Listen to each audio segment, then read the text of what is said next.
고린도후서를 계속해서 묵상하고 있습니다. 어제서부터는 어, 고린도 교회에 대하여 바울 스스로가 주님께서 나를 부르시고 나를 놀라운 은혜 가운데 고린도 교회에 사용하셨던 것에 대해서 거짓 교사들이 여러 가지 이유로 그를 비난하고 그를 평가하는 것에 대해 자기의 속내를 속마음을 이제 그대로 전달하는 것을 우리가 같이 살펴보고 있습니다. 고린도 교회에 대해서 바울의 개인적인 감정과 마음을 이야기하다 보니까 고린도 교회를 향한 바울의 이 마음을 이해하기 위해서는 바울이 사역자로서 그리고 그들을 사랑하는 사람으로서 그리고 복음을 전한 사람으로서 그 입장을 잘 헤아려 보지 않으면 왜 이렇게까지 이야기하는지가 얼핏 잘 느껴지지 않을 수도 있을 것 같습니다. 우리가 신앙생활을 하다 보면 참 많은 만남들이 있는데 그 중에서도 함께 신앙생활을 하다가 그러나 그 함께 신앙생활을 하다가 떠나갈 때 섭섭하고 안타까운 마음이 들 때가 있죠. 그것이 어쩔 수 없는 이유 때문이 아니라 사소한 오해나 그리고 어떤 여러 가지 생각의 차이로 이렇게 될 때 안타까운 경우들이 이렇게 많이 있습니다. 성도님들도 분명히 그런 경우들이 있으실 테지만 사역자들한테는 그런 경우가 정말 많아요. 정말 많습니다. 가끔 저에게 교회 사역자들로 인하여서 이제 마음 상처가 있다고 이야기하시는 분들이 계셔서 그럴 때는 참 너무 민망하기도 하고 죄송스럽기도 하고 송구하기도 합니다. 저희 교회 일이 아니어도 다른 교회에서 그런 일로 인하여서 상처를 받으셨다, 과거에 그러셨다라는 이야기를 들어도 너무 마음이 아플 때가 많이 있어요. 그런데 단순하게 생각하면 저는 그런 분들을 잘 공감하고 이해할 수 있는 이유가 딱 한 가지밖에 없어요. 그분들이 교회를 평생 몇 번 옮기시는지는 모르겠지만 그런 아픔이 사역자로부터 와서 힘들다 어렵다라는 것을 저는 1년에 아마 그것보다 몇십 배는 더 겪을 수 있을 것 같아요. 하나님께서 하신 여러 일들에 대해서 설득하고 이야기하고 그러지만 나중에는 오해하시는 경우도 많이 있고 또 일방적으로 이야기를 안 하시는 부분들도 있고 그렇습니다. 바울의 심정을 이렇게 보면서 저는 며칠 동안 개인적으로 그냥 그가 하는 말 자체에 대해서 공감을 참 많이 하고 있어요.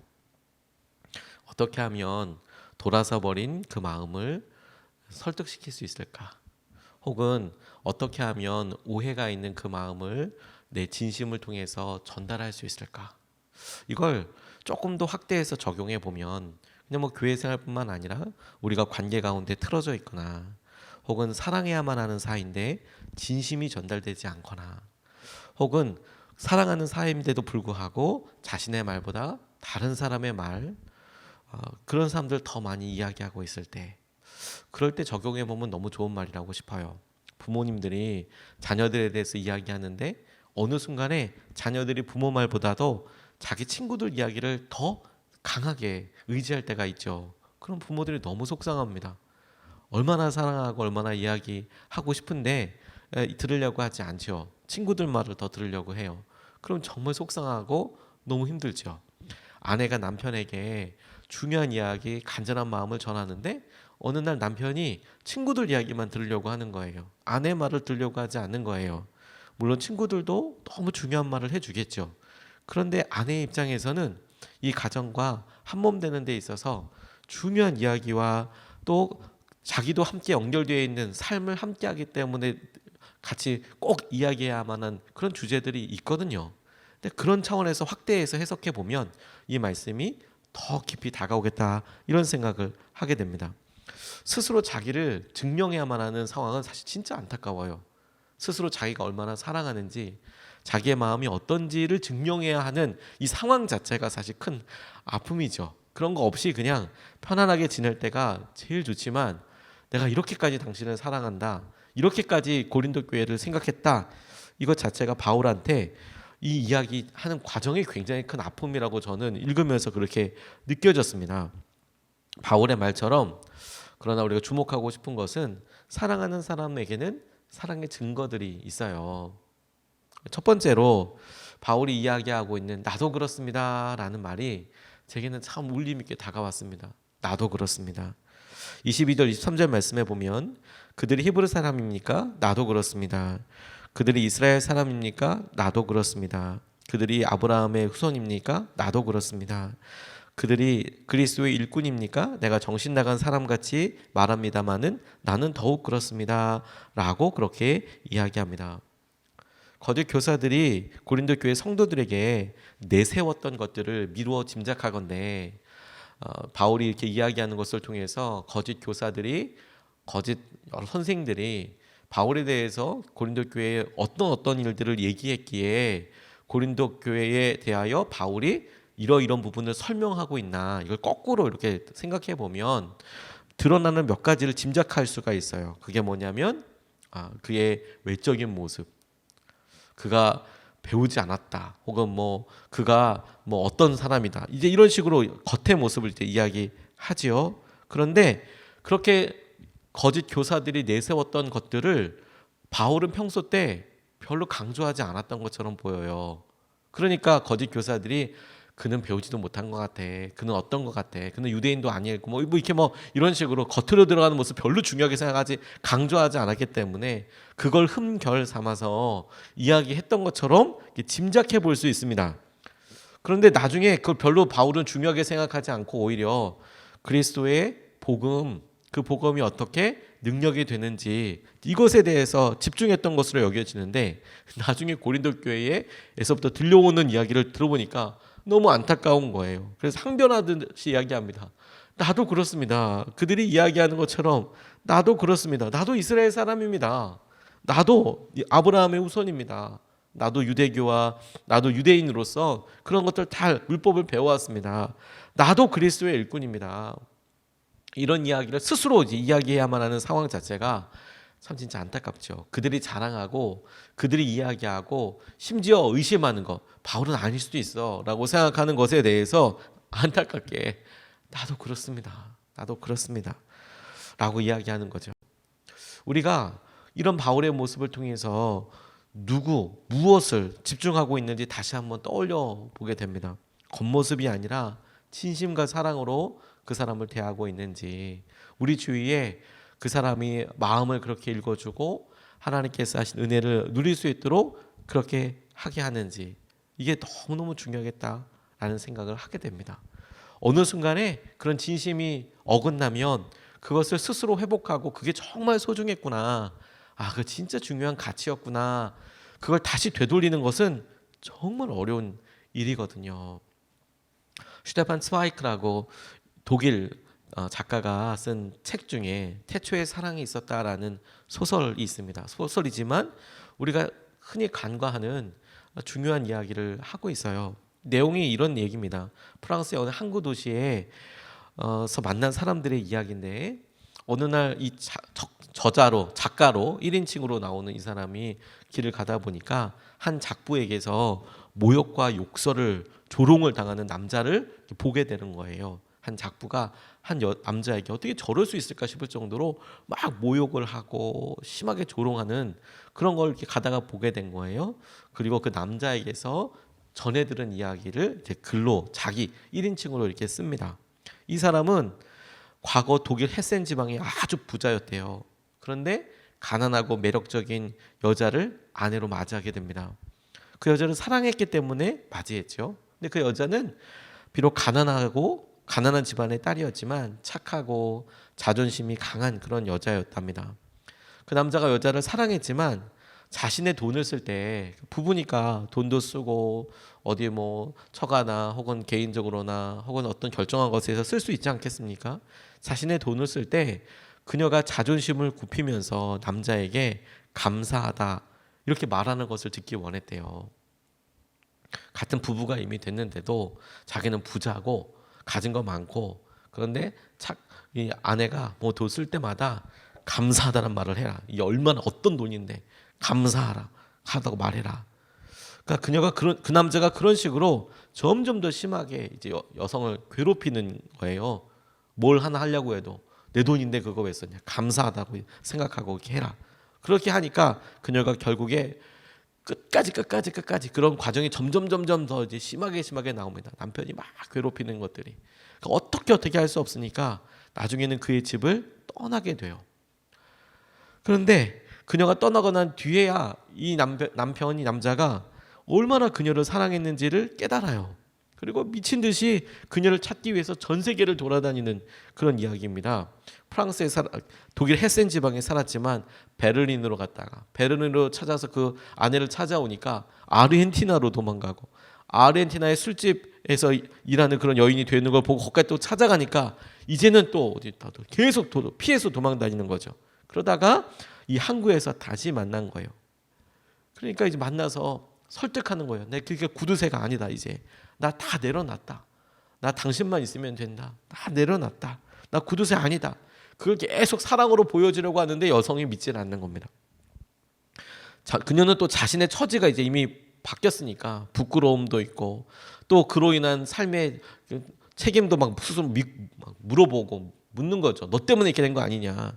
증오로 모독하기만 하는데도 계속 이제 하는 거예요. 그래서 마침내 여성의 마음이 조금 움직이려고 할 때 이 사람이 정말 나를 사랑하는가 싶어서 순수하게 이렇게 마음을 열려고 할 바로 그때 다시 또 이 사람이 이 경비가 얼마인 줄 아냐. 이게 어떻게 내가 당신에게 위해서 하는 게 얼마인 줄 아냐. 그 이야기 듣고 다시 멀리 떠나가는 이야기예요. 멀리 떠나가는 이야기. 역설적이게도 그 남자는 그녀를 위해서 다 순수한 걸 찾지만 결국에 진짜 중요한 거, 진짜 그걸 보지 못합니다. 우리가 진정한 사랑, 진정한 마음, 그런 것들을 의외로 너무 쉽게 간과하고 있는 것 같아요. 사람들의 말과 사람들의 생각에 그런 경우들이 참 많습니다. 바울의 이야기가 나도 그렇습니다. 근데 이런 것까지 이야기해야 합니까? 나도 그렇습니다. 라고 이야기하는 것에 그 마음의 울림을 우리가 읽어주어야겠다. 우리 주위에 안타깝게 자신의 삶에 대해서 나도 그래요. 나도 그렇게 사랑해 주세요. 나도 그렇게 대해 주세요. 나도 그렇게 함께 하시는 것에 대해서, 함께하는 것에 대해서 나도 그렇게 살펴봐 주세요. 이렇게 이야기하는 사람이 있을 수 있겠구나. 그렇게 생각해 보게 되었습니다. 그리고 보니까 사랑의 증거라고 할 것이 계속해서 바울을 통해서 이야기가 진행이 됩니다. 23절로 28절까지 말씀에 바울이 스스로 사랑의 증거라고 이야기하는 거예요. 그들이 그리스도의 일꾼입니까? 내가 정신 나간 사람같이 말합니다마는 나는 더욱 그렇습니다. 나는 수고도 더 많이 하고 감옥살이도 더 많이 하고 매도 더 많이 맞고 여러 번 죽을 뻔하였습니다. 유대 사람들에게서 마흔에서 하나를 뺀 매를 맞은 것이 5번이요, 채찍으로 맞은 것이 3번이요, 돌로 맞은 것이 1번이요, 파선을 당한 것이 3번이요, 밤낮 꼬박 하루를 망망한 바다를 떠다녔습니다. 자주 여행하는 동안에는 강물의 위험과 강도의 위험과 동족의 위험과 이방 사람의 위험과 도시의 위험과 광야의 위험과 바다의 위험과 거짓 형제의 위험을 당하였습니다. 수고와 고역에 시달리고 여러 번 밤을 지새우고 줄이고 목마르고 여러 번 굶고 추위에 떨고 헐벗었습니다. 그 밖의 것은 놓고서라도 모든 교회를 염려하는 염려가 날마다 내 마음을 누르고 있습니다. 이렇게 자기에 대해서 이야기합니다. 사랑의 증거는 희생과 대가지불입니다. 희생과 대가지불. 이것이 사랑하는 사람들에게 발견되는 특징이자 흔적이에요. 사랑하는 사람은 자신이 잘된 것으로 자랑하지 않습니다. 오히려 얼마나 마음 아팠는지, 그 일로 인해서 어떤 일들을 경험했는지를 나누는 것. 이 사랑을 받는 사람은 그 사랑의 흔적들, 어떤 수고로, 어떤 아픔으로, 삶에 어떤 인생의 주름이 있는지 그것을 보고 그 사람의 진실성을 받습니다. 그게 사랑의 증거이죠. 스스로는 이것이 자랑할 일이 아니라고 여길 수 있지만 그런 사랑의 대상이 되는 사람에게는 영원히 잊을 수 없는 사랑의 표현이 됩니다.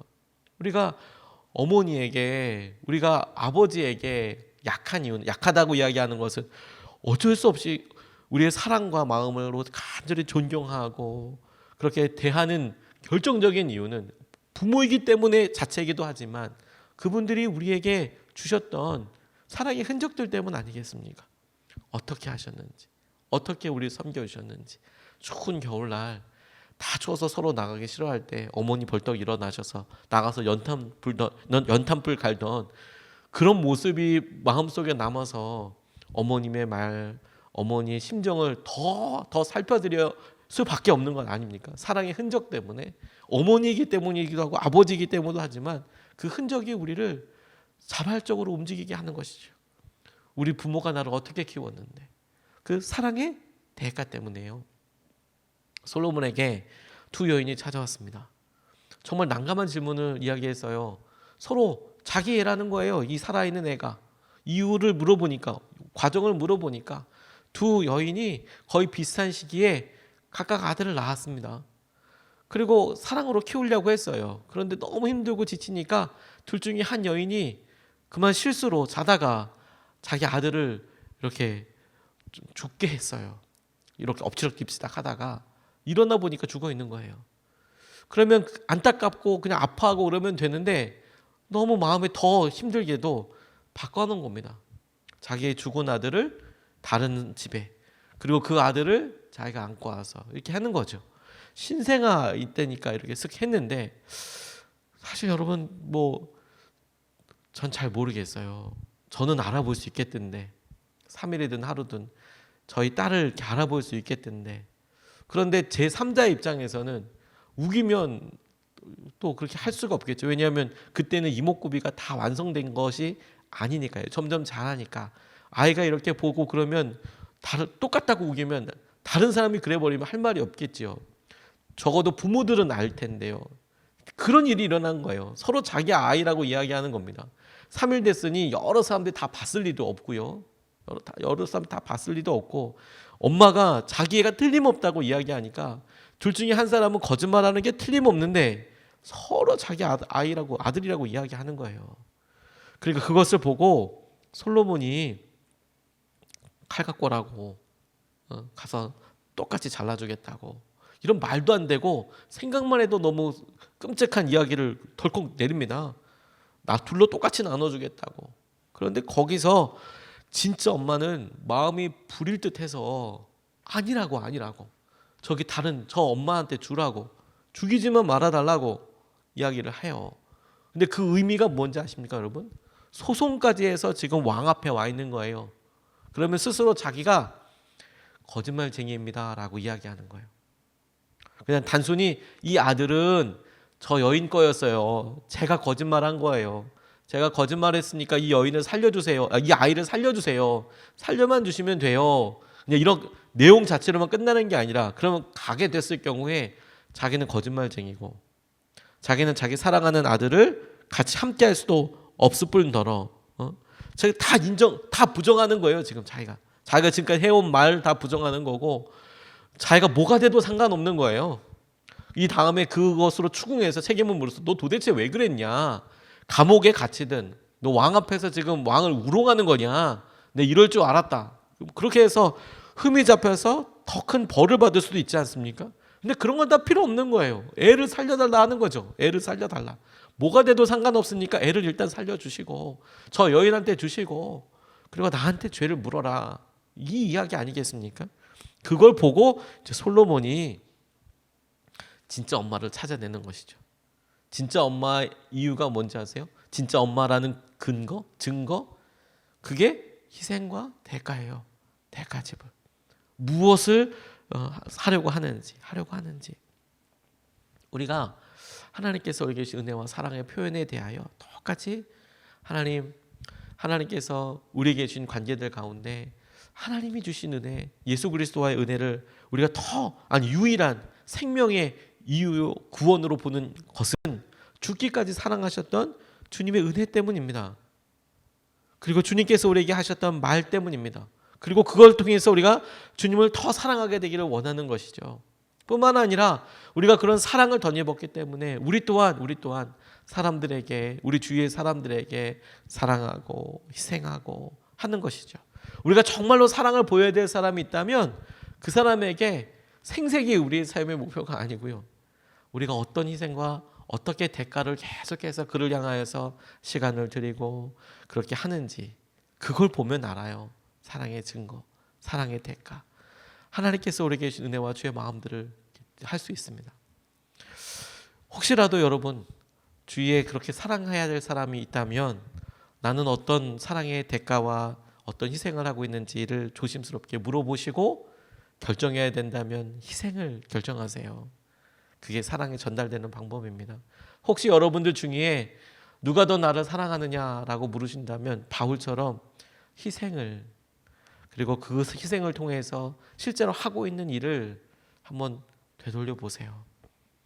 날마다 기도하고 날마다 시간을 드리는 것이 단순해 보이고 작아 보이는 일처럼 보이지만 실제로 해보세요. 그게 단순하고 가벼운 일인지. 그렇지 않습니다. 말로 나는 그렇게 한다라고 이야기하는 것과 실제로 그렇게 하는 것은 엄청난 차이가 있습니다. 엄청난 차이가. 그게 하루야 길지 않더라도 희생과 대가를 주님께서 우리에게 실제로 주신 은혜와 마음을 우리가 같이 살피면서 하나님의 은혜를 누리는 하루 되었으면 좋겠습니다. 오늘 두 가지 말씀을 같이 나눴습니다. 나도 그렇습니다 라고 바울이 이야기하는 것 보면서, 그래 겉으로 드러났던 일들을 강조하지 않고 그랬던데 다른 사람들부터 오해받으니 바울이 안타깝게 이야기했겠죠. 그 마음을 같이 살펴보았으면 좋겠어요. 우리 주위에 마땅히 우리가 마음과 진정을 살펴봐야 될 사람들에 대하여, 그리고 주님에 대하여 주님께서 혹여나 나도 그렇다, 나도 그렇게 생각한다, 그때 드는 마음을 우리가 살펴드렸으면 좋겠습니다. 두 번째, 사랑의 증거를 우리가 같이 살펴봅니다. 희생과 대가가, 사랑에 대한 대가가, 대가 지불이, 그게 사랑의 다른 말일 수 있다고, 증거라고 그렇게 본문을 통해서 붙잡습니다. 우리를 위해서 사랑의 큰 대가를 치르신 주님을 의지하고 주님의 말씀을 의지하는 거, 이게 우리에게 주님께 사랑한다고 고백하는 또 놀라운 통로가 될 수 있겠다고 싶습니다. 또 우리 스스로도 그렇게 사랑의 깊이 있는 희생과 사랑의 섬김으로 우리 주위의 사람들에게 다가갈 수 있으면 좋겠습니다. 두 번 나눠서 같이 기도하겠습니다. 첫 번째, 겉모습이 아니라 진심과 사랑을 발견하고 표현하게 하여 주십시오. 겉모습이 아니라 진심과 사랑을 발견하고 표현하게 하여 주셔서 혹여나 나도 그렇습니다 라고 이야기하는 사람들, 우리 주위에 우리 때문에 그렇게 아파하는 사람이 없도록 하나님을 진심으로 사랑을 발견하고 표현하게 하여 주십시오 라고 첫 번째로 같이 함께 기도하겠습니다.